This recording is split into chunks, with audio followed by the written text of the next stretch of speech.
öncə artıq çəkinin nə qədər olduğunu müəyyənləşdirmək lazımdır. Tutalım ki, pasiyent müraciət edibsə və onun artıq çəkisi 3-4 kilodursa və o onu 2-4 həftə ərzində bitirmək istəyirsə, bu normal bir şeydir. Əgər pasiyent müraciət edibsə və artıq çəki 10-15 kilo və ondan daha artıqdırsa, əlbəttə ki, bunu 2-4 həftə ərzində itirmək mümkün deyil və məsləhət də görülmür. Çünki bu depolaşmış yağ bir günün və ya 10 günün yığıldığı bir piy qatı deyil. Bu uzun müddət hər hansı bir maddələr mübadiləsinin pozğunluğu nəticəsində yığılmış bir piy qatıdır, depolaşmış və onu itirmək üçün buna da uzun bir müddət vaxt lazımdır.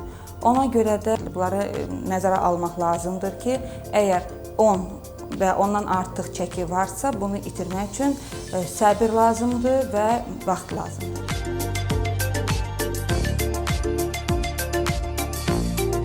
Normalda internetə baxsaq, yəni biz orada saysız hesabsız qədər pəhrizlər görəcəyik. Əsasən də 2-3 həftəlik pəhrizlərdir. Ən çox yayılmışları bu dəqiqə Yapon pəhrizidir və ya bizim xanımların çox sevdiyi isladılmış qarabaşaq və qatıqla bir də yumurta pəhrizidir.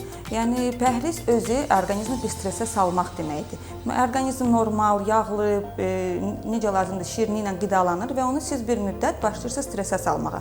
Onda çəki normalda düşür. Amma əgər siz hər dəfə bu pəhrizləri dəyişirsinizsə və bir stres, 2 stres, axırda bədən öyrəşir.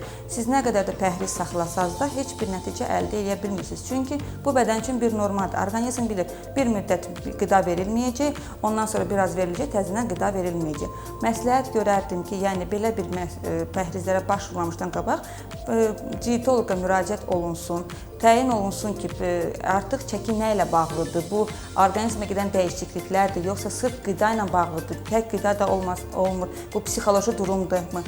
Bunları aydınlaşdırandan sonra normal bir sağlam qidada oturmaq lazımdır.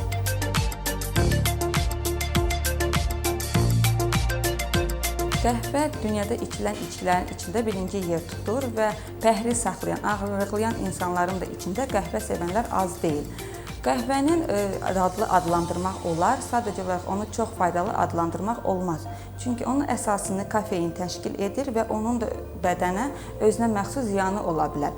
Bu, məsəl üçün, kiminsə ürək-damar problemi varsa, mədə-bağırsaq sistemində problemlər varsa və əsəb sistemində problemlər varsa, o insanlara ziyan vura bilər. Məsəl üçün, qəhvəni içdikdən sonra bu dediyimiz kafein ürək döyüntülərinin sayını artırır, baş ağrı verə bilər, baş gicəllənmə verə bilər, ümumi halsızlıq verə bilər. Əgər kimsə günündən 2 fincan qəhvə ilə başlayırsa və gümrah olurdusa, bir müddət keçdikdən sonra fincanın sayı artır və bu onu göstərir ki, buna asanlıqla öyrəşir bədən. Bir də mədə-bağırsaq problemində, əgər kiminsə turşuluq yüksəkdirsə, qastrit varsa, bunlara ümumiyyətlə tövsiyə olunmur qəhvə içmək, çünki bu nəticədə xoraq xəstəliyinə gətirib çıxara bilər. Bir də ümumiyyətlə hamilə qadınlara və süd verən analara tövsiyə olunmur ümumiyyətlə içmək qəhvəni.